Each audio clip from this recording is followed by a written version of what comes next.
Thank you, Alexa. Alexa. All right, so we're going to go ahead and get started. Just a little bit about me before we get started. So I am a teacher with Camp, as I previously mentioned. I used the PPR group when I was taking my test, and it was really, really helpful. And so I wanted to, I have done a lot of free sessions and things of that nature. I do them randomly. I get a lot of questions about, like, do you do them on a schedule? No, the way my life is set up, I actually cannot do it on a schedule. But when I am able to do it, I try to make sure that I can do it. Mostly everybody kind of said they were either at the beginning stages or they wanted to do Competency One. So that's what we did today. When we do another session, I normally will ask, what competency does everyone need the most help on? And that's the one that I will do. Alrighty, so let's go ahead. So today we're focusing on Competency One. One of my favorite resources to use is actually the study guide. So I'm going to go ahead and pull that up for us, because the first thing that I always do for my people who are like at the beginning stages and they're like, I really don't know what to do. The first thing that I do, and the first thing that I did when I was studying, I went to this preparation manual. It looked a little different. We were still on the TEXES website, but they moved it to this website. And so, you got 5 hours to take the test. It's broken down into 4 domains. Most people struggle with domain 1 and 3 the most, and also competency 1 the most, because it's Erickson stages, Piaget stages. You got to kind of remember, and it's not necessarily definition, right? This test is very much application. They give you a scenario and they assume that you've studied the stages enough to be able to say, hey, this is this stage, right? All right. So what we're studying, we're in domain 1, designing instruction and assessment to promote student learning. We're in competency 1. So the teacher understands human developmental processes and applies this knowledge to plan instruction and ongoing assessment that motivates students and are responsive to their developmental characteristics and needs. A lot of competency 1 is being able to match the age group or the grade with the developmental characteristic.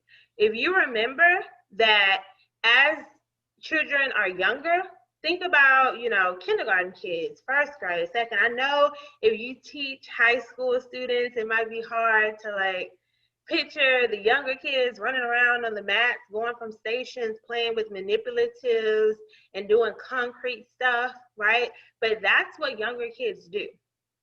It's all about concrete. So there's a question in the study guide, or it might be in the real book, about kids learning how to plant like a seed or something. And one of the answer choices is, are the students watching a video about it? Are they going on a field trip about plants? Or are they actually going to be planting something? And these are first and second graders, so it would be more concrete and we would have them actually do it. Versus if we're talking about 10th, 11th, 12th graders, middle school students too, 7th, 8th, 9th, it's more abstract, critical thinking. I will say with 6th graders, they're on the fence. Developmentally, they're going from logically to more abstract ideas. So I'm a 6th grade teacher. I've been teaching 6th grade for 4 years, and we're always trying to push them to go deeper and be critical thinkers, because they've spent so much time doing concrete work and playing with manipulatives and things of that nature. All right, so remember that concept, and I think that's going to help you a lot. All right, so I break down the competencies. That's just me. Before I go to answering questions, I need to know, what is my overview? What do I need to study within competency 1 or within the competencies? So that's why it's important to study the competencies. So A, knows the typical stages of cognitive, social, physical, and emotional developments of students in early childhood through grade 12, right? So you know Erickson stages, 0 to 2, trust versus mistrust, right? You know what students will typically do at the younger ages. B, recognizes the wide range of individual development differences that categorizes students in early childhood through grade 12 and the implications of this developmental variation for instructional planning. Understanding that your planning needs to reflect the developmental process is important. C, analyzes ways in which developmental characteristics of students in early childhood through grade 12 impact learning and performance and applies knowledge of students' developmental characteristics and needs to plan effective learning experiences and assessments. D, demonstrates an understanding of physical changes that occur in early childhood through adolescence, factors that affect students' physical growth and health. So if I physically had a copy of this, I would be highlighting those factors that affect students' physical growth and health, which is nutrition, sleep, prenatal exposure to drugs, abuse. We know all of these things can, at the end of the day, affect how they think cognitively, how they think academically, and ways in which physical development impacts development in other domains, cognitive, social, emotional. You ever have a student, if they are breaking down emotionally, trying to get them to do anything academically is really tough. E, recognizes factors affecting the social and emotional development of students in early childhood through adolescence. So what are those social and emotional development of students? What are those factors? Lack of affection and attention, parental divorce, homelessness, right? And how it affects other domains. So even in the competencies is letting you know that you need to be able to understand that one aspect, so cognitive, is going to affect social, and social is going to affect cognitive development. Understands that development in one domain, cognitive, social, physical, emotional, I'm on G, impacts development in other domains. H, recognizes signs of developmental delays or impairments in students in early childhood through grade 4. I, knows the stages of play development, right? From solitary to cooperative, and the important role of play in young children's learning and development. J, uses knowledge of the developmental characteristics and needs of students in early childhood through grade 4 to plan meaningful, integrated, and active learning and play experiences that promote the development of the whole child. K, recognizes that positive and productive learning environments involve creating a culture of high academic expectations. So just because you have 10th graders who still have to take their PSATs does not mean that your whole course should go out the window, right? You want to be aware of that, but you're still going to hold your students to high expectations because that's what the competency is leaning towards. So your answer choice should be leaning always towards a culture of high academic expectations. So no, you're not gonna let your student just kind of turn in the work when they want to, even though they have a big test, right? And you're still upholding high academic expectations. L, recognizes the importance of helping students in early childhood through grade 12 learn and apply life skills. So if you just see life skills on the test, know that that means decision-making skills, organizational skills, goal-setting skills, self-direction, and workplace. So these are typically skills that you see in high school that you're trying to develop. M, knows the rationale for appropriate middle-level education and how middle-level schools are structured to address the characteristics and needs of young adolescents, and recognizes typical challenges for students during later childhood. So these challenges are self-image, physical appearance, eating disorders, feelings of rebelliousness, identity formation, educational and career decisions, and effective ways to help students address these challenges. You also understand ways in which student involvement in risky behaviors. What are those risky behaviors? The competency outlines it. Drug and alcohol use, gang involvement, impacts development and learning. P, demonstrates knowledge of the importance of peers, peer acceptance, and conformity to peer group norms. So we've went over the entirety of this competency. So if you don't mind, can I have people just type in the chat, what are some themes that we see in competency one? What are some things that we know that we need to make sure that we know in order, okay, hold on, let me see, somebody. What are some things that we need to make sure that we know in order to be successful in competency one? You can go ahead and drop those things in the chat. What are some ideas, some repeated ideas that we tend to see a lot of in competency one? You entered 7. This meeting password is invalid. Please re-enter the meeting password followed by pound. 373307. So students learning, we have stages of play. Okay. Erickson stages, definitely. You are in the meeting now. There are more than 20 participants in the meeting. This meeting is being recorded. You have been put on hold by the host. Guys, I'm sorry. Let me see. I'm not really sure who's not on mute, and we all grown, so I'm not calling out anybody. That's not my style. But if you can make sure that you're on mute, that would be great. So we have learning environment, Piaget stages, physical. Guys, please mute yourselves.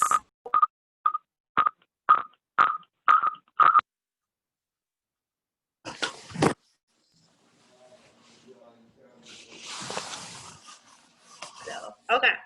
So Piaget stages, learning environments, level, speaking, writing, reading, listening. Absolutely. And then I saw physical, social, cognitive, and social developmental stages. Absolutely. So we will definitely be talking about that because that's a recurring theme in our competency. Okay. Risky behaviors, absolutely. And one of the things that we should know when we start talking about middle school students, they really struggle with like self-image. And you might have a question like, if there is a situation where students are struggling with self-image or bullying, you know, how would you best handle that? One of the answer choices might be you have students talk with each other, you have students write a letter and then turn and discuss what they wrote to the whole class. One of the answer choices might be you have students work out scenarios with each other, and then you as a teacher facilitate that discussion. And I'm gonna tell you right now, as a sixth grade teacher, you absolutely would have students work out the scenarios, and then you as a teacher facilitate that, right? And so that is definitely a question that might appear right on the test that's within competency one, because it's something that's developmentally, that's something that you have to be aware of, right? So sixth graders, seventh graders, they're absolutely not equipped to have these conversations together, because then you open up a whole can of worms and you wonder why everybody's crying. You definitely have to facilitate conversations like that. No way around it. I personally know, not a good situation. So yeah, so yes, all right. So we're going to move along. So we've broken down the competencies. Shout out to those who are participating and to those who are just listening, because sometimes we have to be observers first. All right, so we're gonna keep going. All righty, so let's see.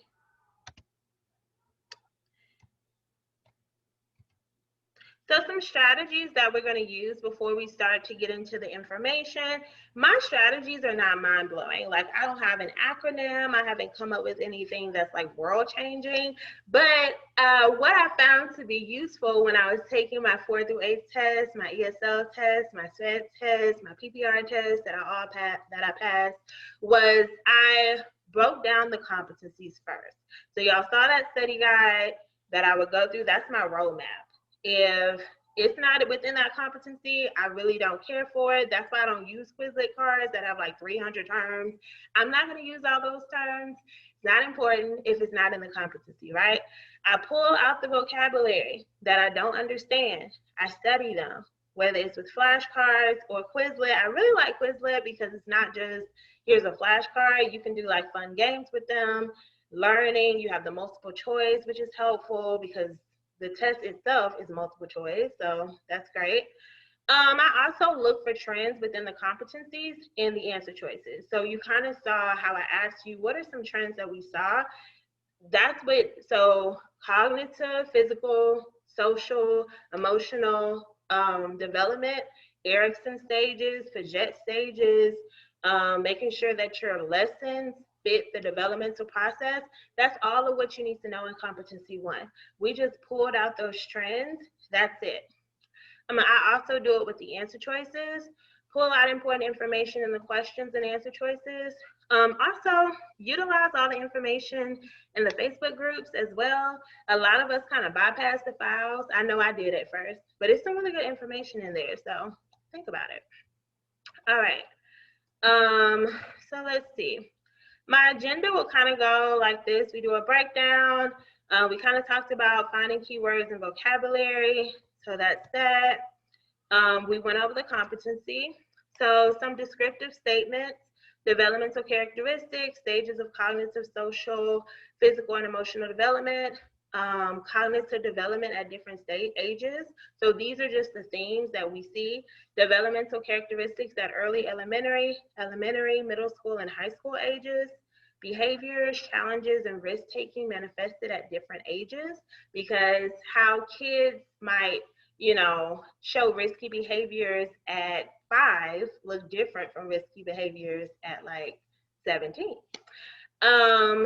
Let's see, adolescence and peer pressure, and creating a positive learning environment. Whatever you do, do not pick a punitive answer choice. Even when you get to competencies 5 and 6 that deal with implementing rules and having classroom procedures, the test overall is all about positive learning environment. Guys, this is not like a test that goes off of realistic expectations in the classroom. As somebody who has taught in some classrooms, was like, whoa, whoa there, what's really going on? This is very like ideal, perfect world, okay? So we're always happy and positive, okay? Keep that, and that will help you with most of the questions. All right, so Piaget's theories of cognitive development. So according to Jean Piaget, the development of knowledge is based on 4 stages. So we have the sensory motor, so sensory, senses, movements, that's kind of how I remember it, senses, motor, movement, 0 to 2 years, development of the child's movement, right? The second stage is pre-operational. This is 2 to 7 years old. Children are very self-centered at this age. They think the world revolves around them, okay? And quite frankly, it does. Let me see what I have in the chat. You can't see the PowerPoint? Thank you for letting me know. Shout out to you. I have a bad habit of talking and my PowerPoint is saying something else. And okay, so thank you for saying that. I appreciate that. All right, so we have sensory motor, 0 to 2 years.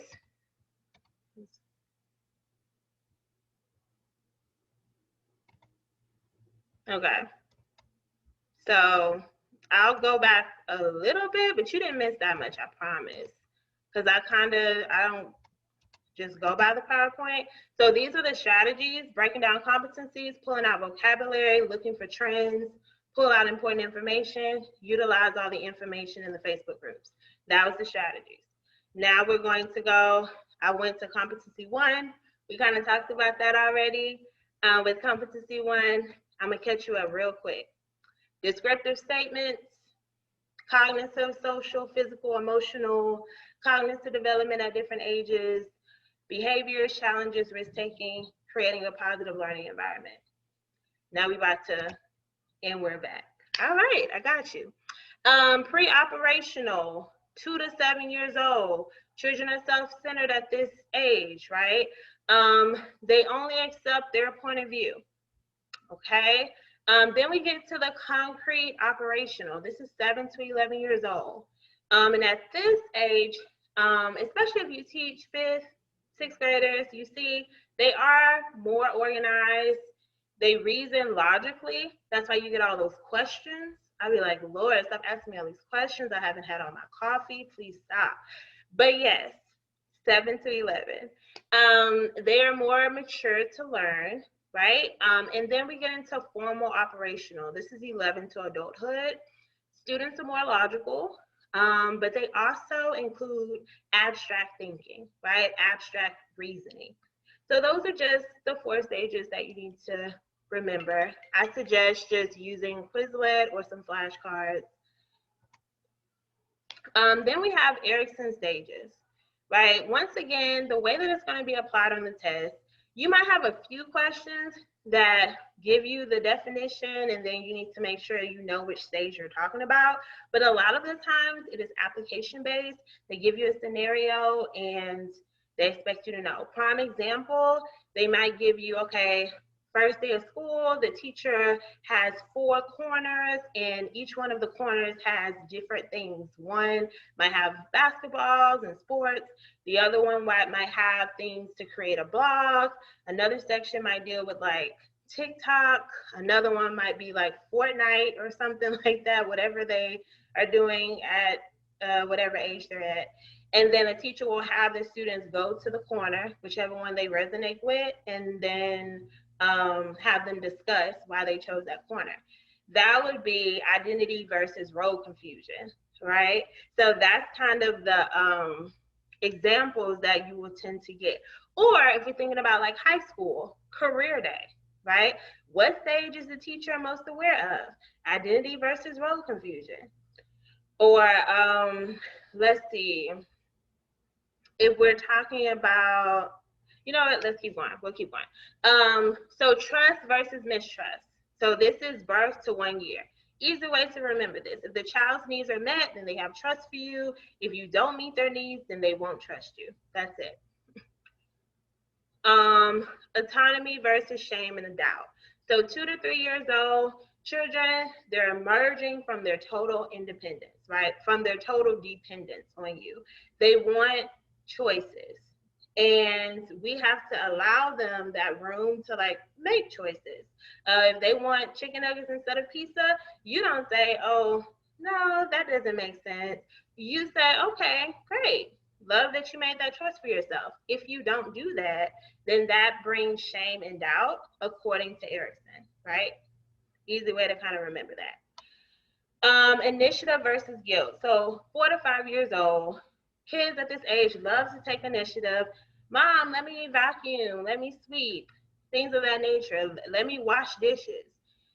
Even if, as long as it's not something that's not safe, you want to say, good job, according to Erickson stages, or they feel guilty. This is 4 to 5. So this can also cross over to the classroom because you get them at like kinder.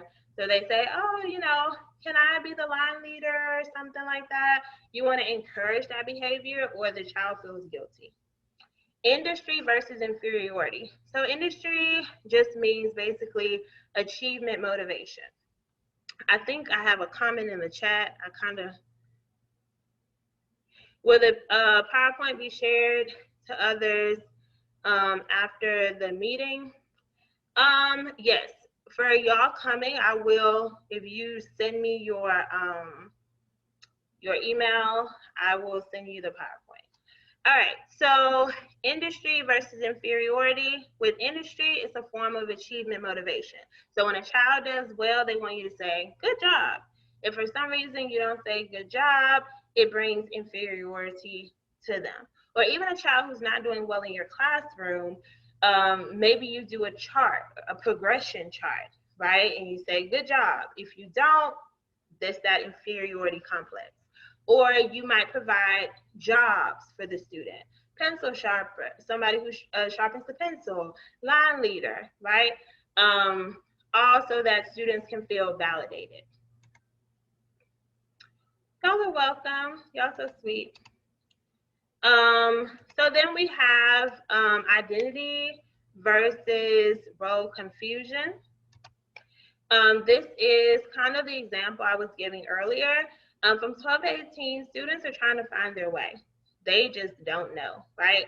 So the primary issues of adolescence is the development of an identity. Oh, I got it. Okay. So adolescents must organize their beliefs, their attitudes, their goals, and choices into a consistent view of self. So teachers can encourage students to develop their own ideas and to find out what really interests them.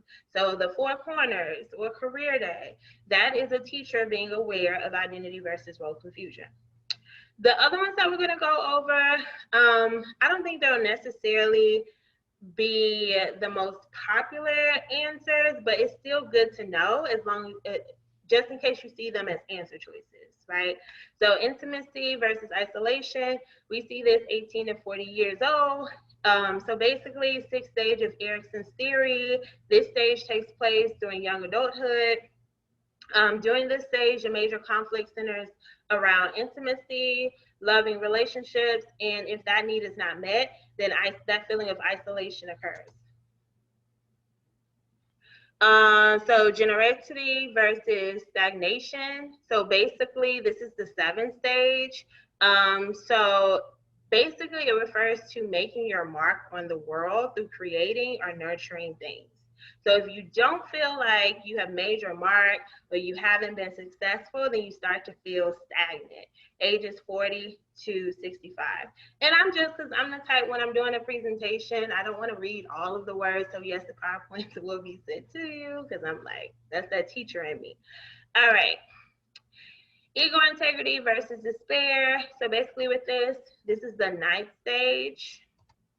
It is during this time that we contemplate our accomplishments and we develop integrity if we see ourselves as leading a successful life.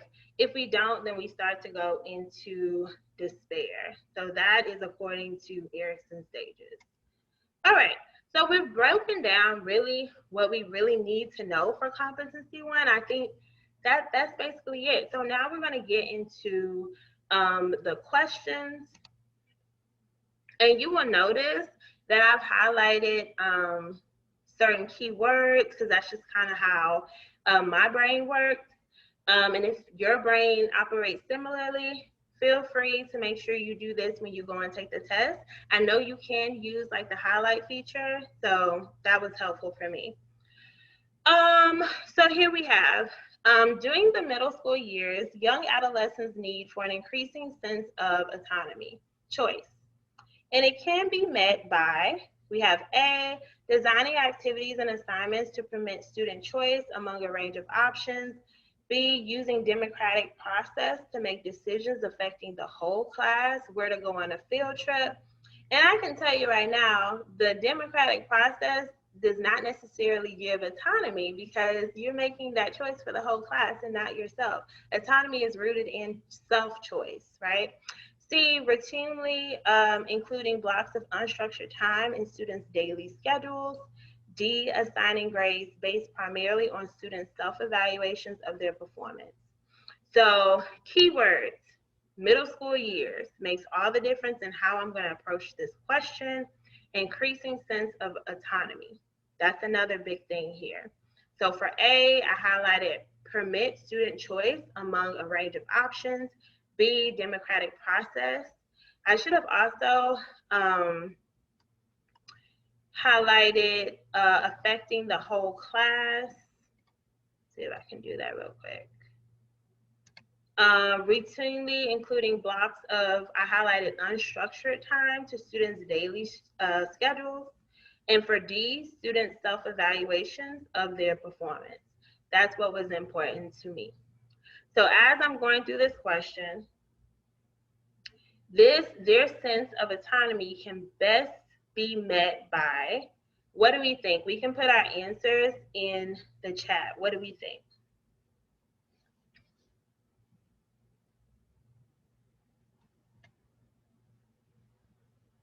No question marks here. One of the strategies that I teach, we go with our first minds around here because changing answers will get you a test score you do not want, okay? Always go with your first mind. So most of our first minds are A, and we would be absolutely correct, right? You want to design activities and assignments to permit student choice among a range of options, right? And another thing, we have autonomy, and we know options go hand in hand. So that was another key word where if I'm taking this test, I'd be like, okay, options, autonomy, perfect. All right, a grade 5 teacher wants to teach his class about the classification system in the animal kingdom. He introduces the unit with this activity. He brings the class a cardboard box filled with 30 household items, displays the contents on a table, and asks the students in groups of 3 or 4 to put like items into piles and to explain why they place certain items into a particular pile. So, grade 5 teacher, right?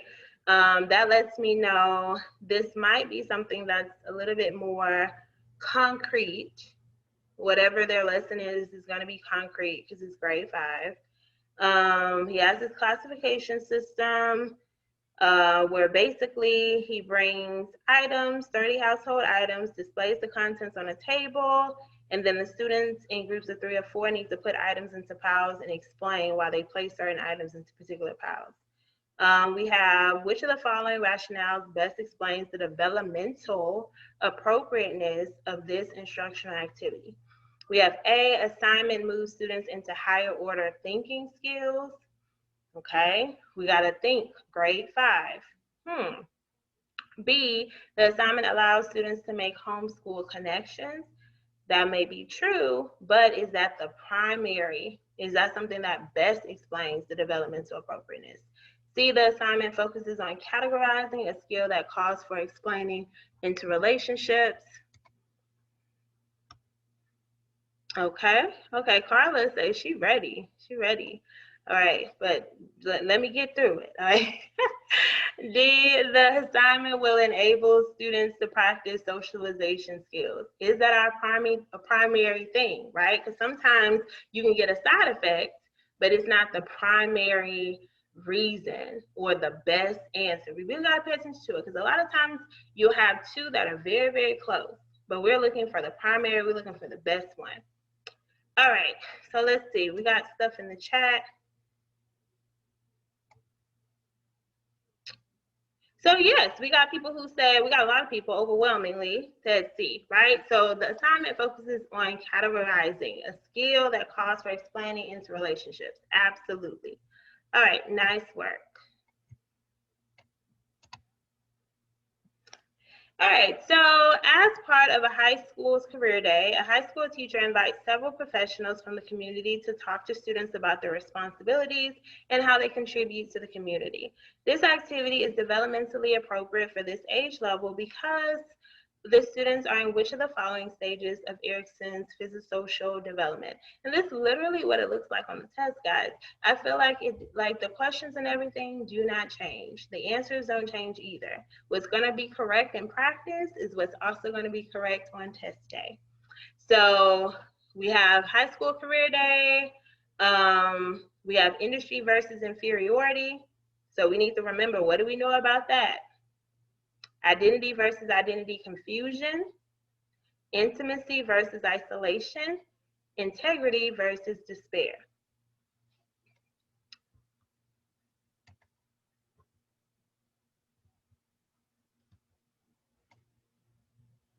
Absolutely. I thought I was in class with people that had just taken it. Y'all been looking over these study materials. Y'all should have told me. I would have dug deeper. I got material. Oh my God. Okay. Absolutely. So yes, B. Interest in career is a hallmark of Erickson's identity versus identity confusion stage. Another tip I want to give you though, because I had a student, like it was like her 4th time taking the test. She needed to take it and pass it so that she didn't go into the waiver stage. And so she had seen all of the study materials. I was like, look, I'm running out of stuff. I want you to focus on the trends. Why is it correct versus just the correct answer? I need you to find the trend of what tends to be the correct answers all the time in Competency One. And we started to match the questions with the competency. When she texted me and said I passed my test, I was like, ah! So for those who have went over like all the study material, I challenge you to dig deeper and try to see if you can find the connection. What tends to be the correct answers to these to the different competencies? Because I guarantee you they will not change. All right, so a middle school teacher constructs a unit on peer pressure. Which of the following initial unit activities would most effectively demonstrate awareness of students' current developmental levels? So a middle school teacher, note how I highlighted middle school, constructs a unit on peer pressure. Which of the following initial unit activities would most effectively demonstrate awareness of students' current developmental levels? We have A, the teacher has students write a short essay on their experiences with peer pressure and read their essays orally. After the readings, the teacher directs a class discussion about the problems caused by peer pressure. B, the teacher has students interview each other to ask questions about experiences with peer pressure. C, the teacher shows students several news clips of young people injuring themselves through actions attributed to peer pressure. So C is like slash to trash.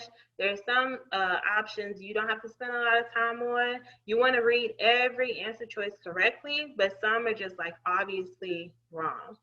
D, the teacher creates open-ended scenarios in which characters face peer pressure. Each group is assigned a scenario, which they dramatize to the class. The groups explain the rationale for how they resolve the peer pressure situation.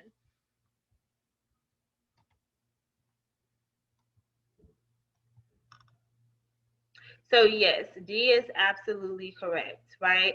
You want to have that conversation in a safe space, right? So you're not going to have them write a short essay and then turn and express everything orally. That is just like devastation for middle school students to have to get up there and do that. Just want to let you know, for people who teach high school and elementary, that's a no-no for middle school students. They also will not interview each other, right? And you're absolutely not going to do C. So nice work. All right, so question 5. Which of the following is the most powerful influence on a person's sense of identity before adolescence? So before they get to middle school and think that their friends are the end all be all and we can't tell them anything because they know more than us.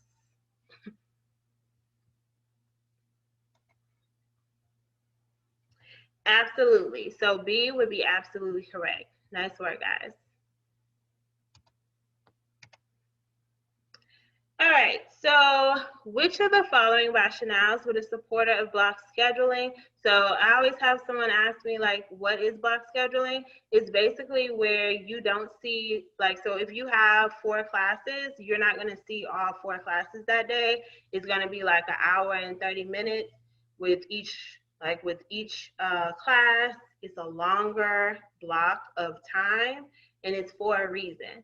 Now, at my school, we actually do see all of our kids all the time. I would prefer the block scheduling because I would get more time with my kids.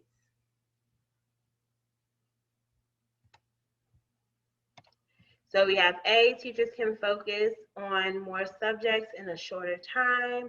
That's actually the opposite. B, there's an emphasis on mastering facts and skills. Okay. C, students' time in quality learning situations is increased. D, the responsibility for learning is shifted to the teachers. So we know D makes absolutely no sense, right? So we have, there's an emphasis in mastering facts and skills. C, students' time in quality learning situations is increased. So I see time here because I know that block scheduling, you do get more time, and quality learning situations is increased. So let's see what we're thinking about in the chat.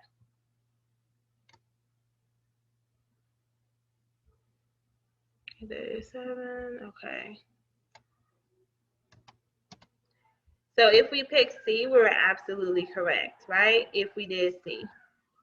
So because block scheduling gives students longer periods so that they're able to spend more time in quality learning situations, it's going to be C. Nice work. Alrighty. Alrighty, so a grade 9 teacher whose ELL students are not meeting satisfactory standards on the campus benchmark is concerned that these low achievement levels will have a negative impact on the students' persistence in developing higher levels of English proficiency. The teacher's concern demonstrate awareness of. So English language learners, we know that's also going to be like big on this test. So I would get Quizlet cards to figure out what are the characteristics of beginning English language learners, intermediate, advanced high, because that is something that's big, right?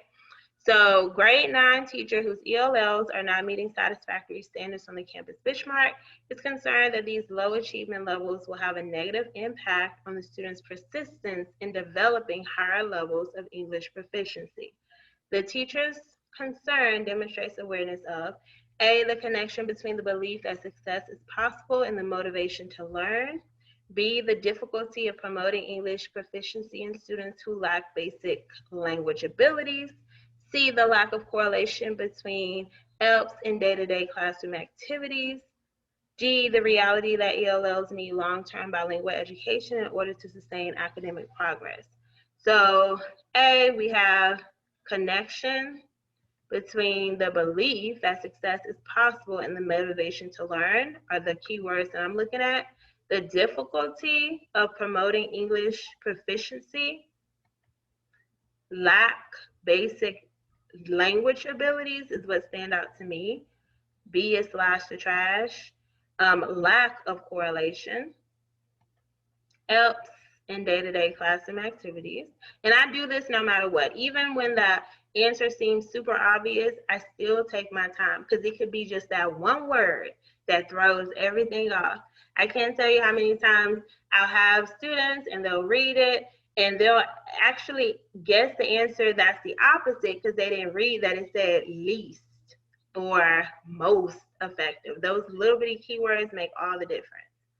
The reality that ELLs need long-term bilingual education to sustain academic progress. All right, so let's see what we have here.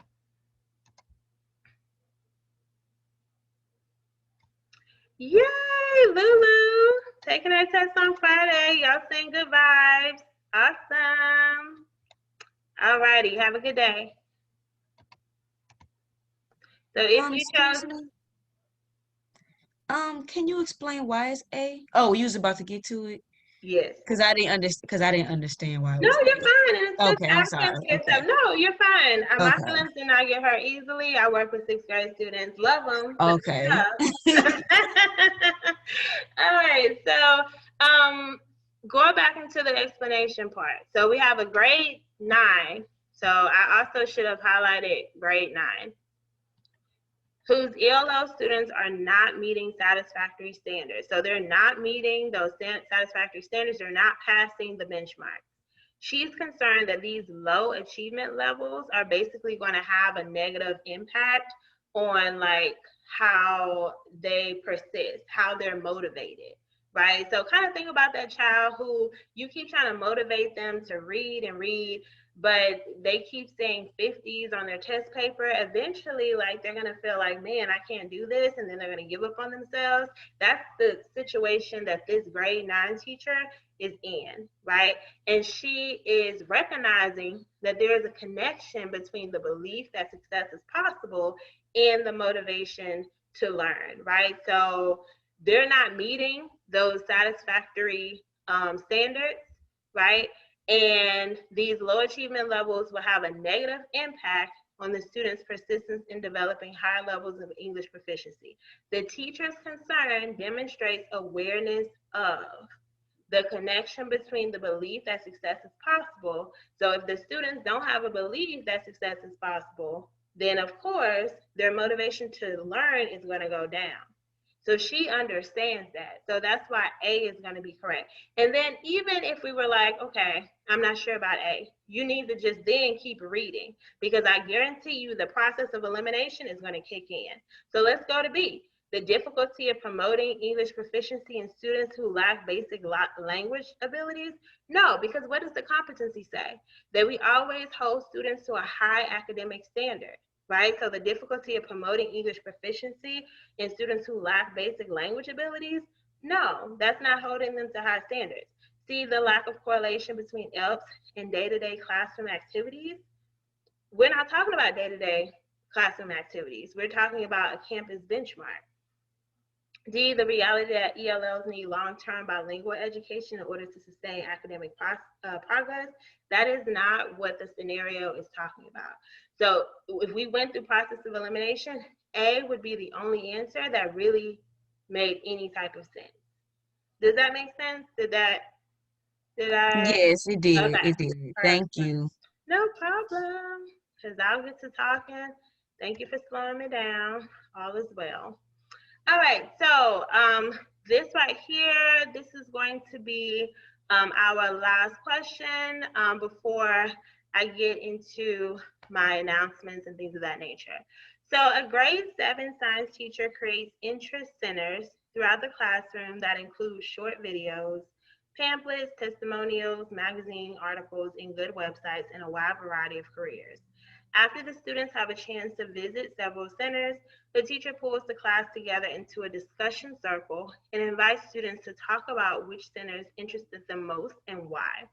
This strategy reflects the teacher's understanding that the students are in which of Erickson stages of psychosocial development. So we have trust versus mistrust, which we know takes place 0 to 2 years old. Integrity versus despair, which we know takes place much later. Industry versus inferiority. Identity versus role confusion. So think about it. You got people, they move quick. 840, okay. We got C, industry versus inferiority. Y'all were pretty quick with it. Maybe, okay, so this is a prime example. We gotta slow down. So let's slow it down. So interest centers, right? Remember my examples at the beginning? So interest centers, she has short videos, pamphlets, testimonials, and she's giving the students a chance to visit several of these centers, right? These are middle school students. So what are we thinking? Yes, I see some D's. Okay. All right. Yes, I was getting a little worried, but we got it. All right. So basically, guys, to wrap up, with competency one, what are kind of like the trends that we're seeing as far as answers that tend to be correct, if that makes sense? What are basically with this test, what tends to be the correct answer with these types of tests? I'll put in the chat, positive learning environment. Yeah, she beat me to it. Awesome.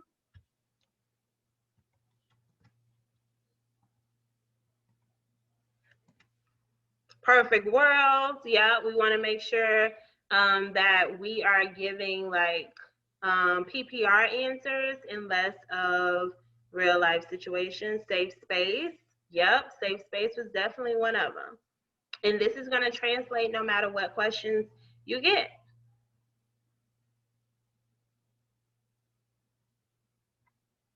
Understanding of child's development, absolutely. That we have to understand the child's development. There's no way around it. All right, so give me 5 minutes because I wanted to go through a few things with y'all and then we'll be good to go. I will be doing more of these sessions. I know like in January, that's when the test is gonna change. So I wanted to like make sure I give y'all some updates.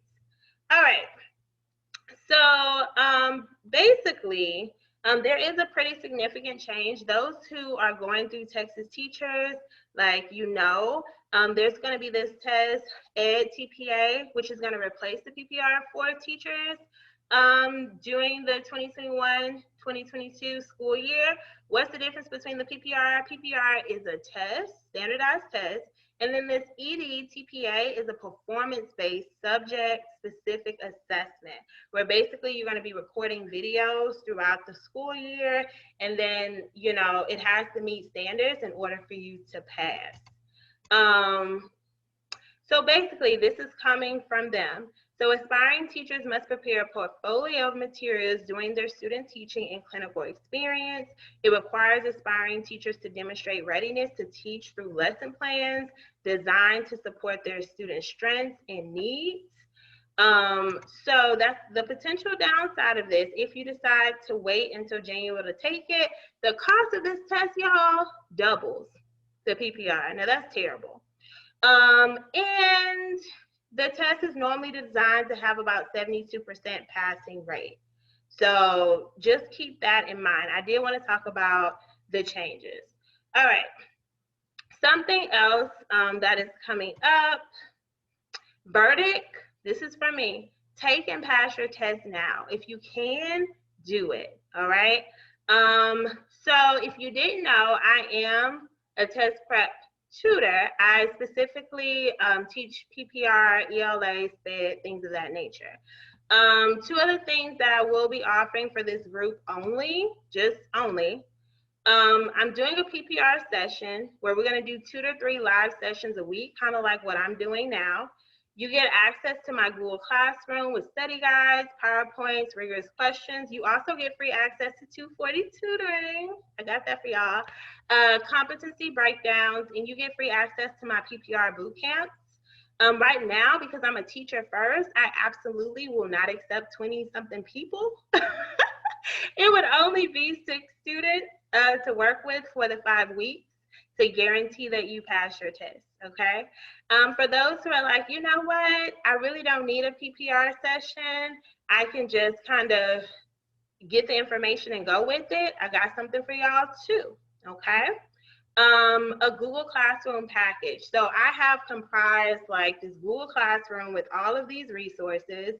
They come with pre-recorded classes, access to all videos, PowerPoint, study guides, and you also get 30-minute check-ins with me so I can figure out what you need to study, right? Because if you've taken this test 3 times and you're just like, look, I know the information, I just need to really figure out what to hone in on, this might be for you, okay? If you decide that you want to pay tonight, the access is only $100. If you pay tomorrow, it's going to go up, but it's up to you, whatever works. Questions.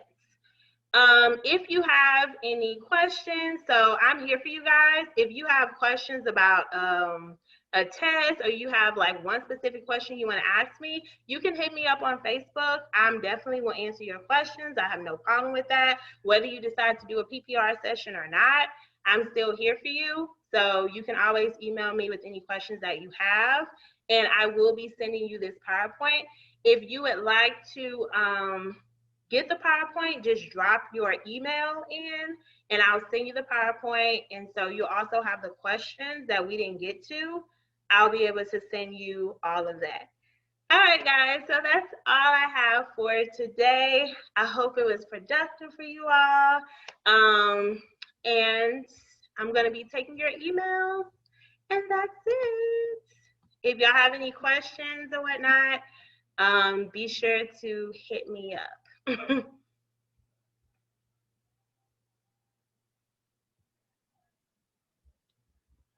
So I'm trying to make sure so guys, I do it randomly. I know I got a question about when I do them. I do them randomly, like the way my schedule is, and then with the people that I tutor in my PPR camp, I can't do them all the time, but email me, message me, and I will respond to you because I'm here for y'all. Just like the group was here for me, I'm here for y'all. If we did student teacher in the fall of 2019, do we have to do student teaching again for this test? That's a good question. my thing is, if you do the PPR right now, then you don't even have to worry about student teaching for next year. Because my thing is, if you wait until next year, they probably will take your first year and you'll have to send in like videos and things like that in order to pass your test. What is the format of the test in January? So from my understanding, you're sending in like videos to like show in lesson plans, also lesson plans as well. Y'all are welcome.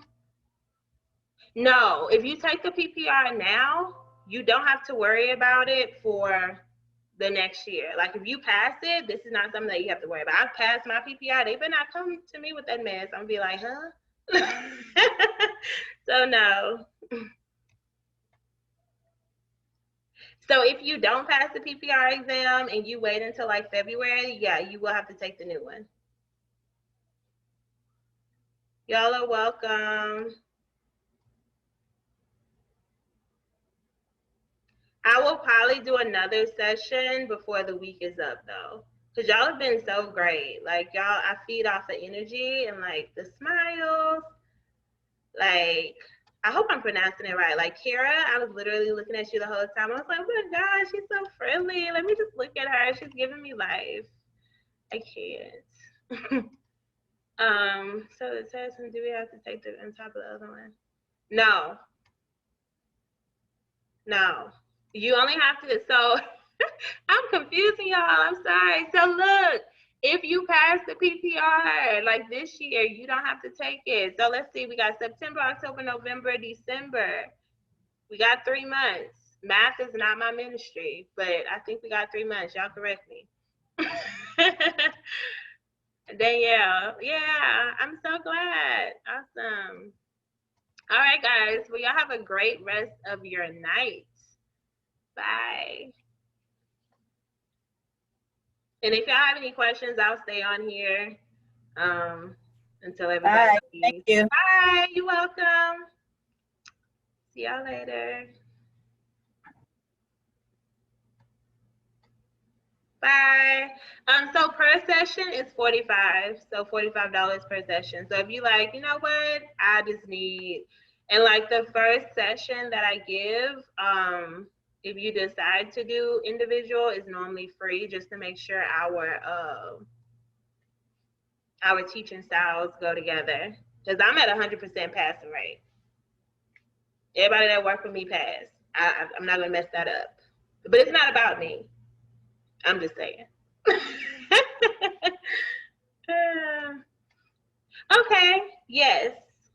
Kara, can you drop your email in one more time so I can just send that to you really quickly? Bye, have a great day. Bye. Got it. So I'm going to send it as soon as I get off the call. It will help you. Oh my God, you're gonna be great. I don't know, like when you take your test, but you're gonna do great. I'm telling you. Email me with any questions. Alrighty. So with the boot camp, you do have to meet at a certain time because we have 3 days to go over 13 competencies, and this is not my first boot camp at all. We will go through all 13 competencies, so arrive on time, because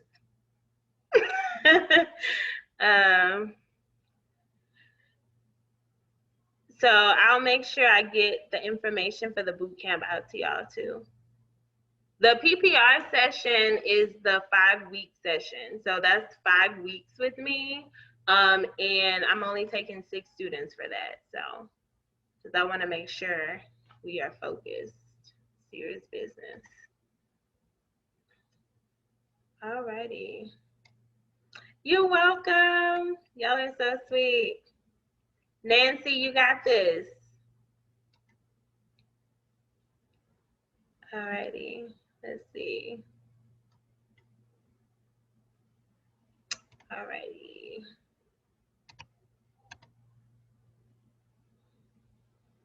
Oh, that's the wrong PowerPoint. Why do I have this up? This one.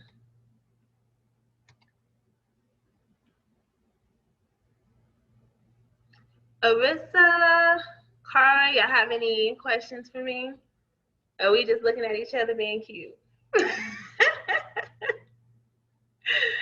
Oh my God. I don't know.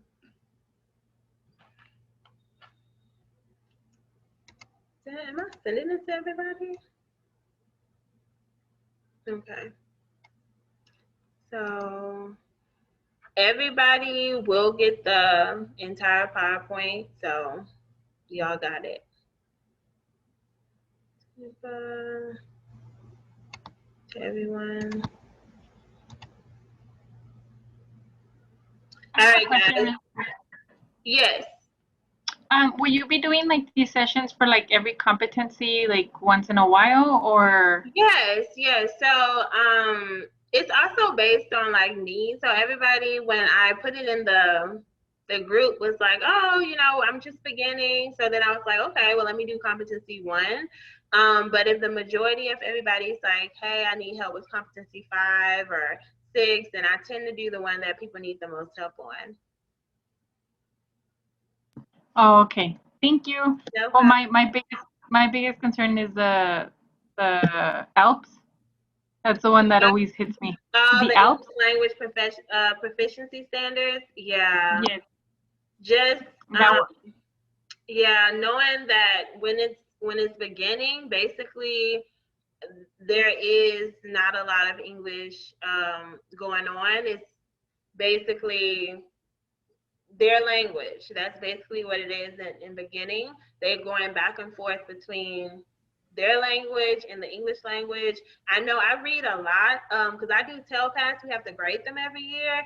And normally, like if it's beginning, it's because like a lot of it is like in their language. And it's like, okay, well, we can't read it. When we talk about intermediate, they tend to write in like really short sentences. Present tense is there typically. And then with advanced, you can make out mostly like what they're saying. They still need additional like support. They might have occasional like errors, spelling errors or punctuation, but they are also using like compound sentences, complex sentences. These are things that we're trying to look for. Advanced high is comparable to native speakers at the end of the day. So that's kind of like how I remember it. But I would definitely use like some Quizlet cards as well to have that embedded. So that's how Also, I was working on, I think it was competency or domain 3, and they had some questions over like a beginning ELL. And one thing I didn't notice before, but my mom was like helping me with the questions and just like analyzing them. Yes. And she said, try to visualize the beginner ELL as someone who doesn't know vocabulary. Yes, like if they're vocabulary reading is big. Yes. correspondent with different vocabulary.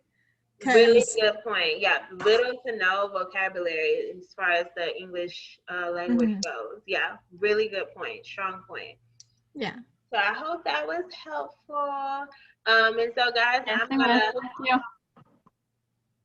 Good. All right, guys. Well, I'm about to go ahead and click off if there's no more questions or anything. Y'all can expect the emails and everything to be sent out. I have your emails, so I will be sending out the information. So y'all have a great night. Thank you. No problem. Bye. Bye.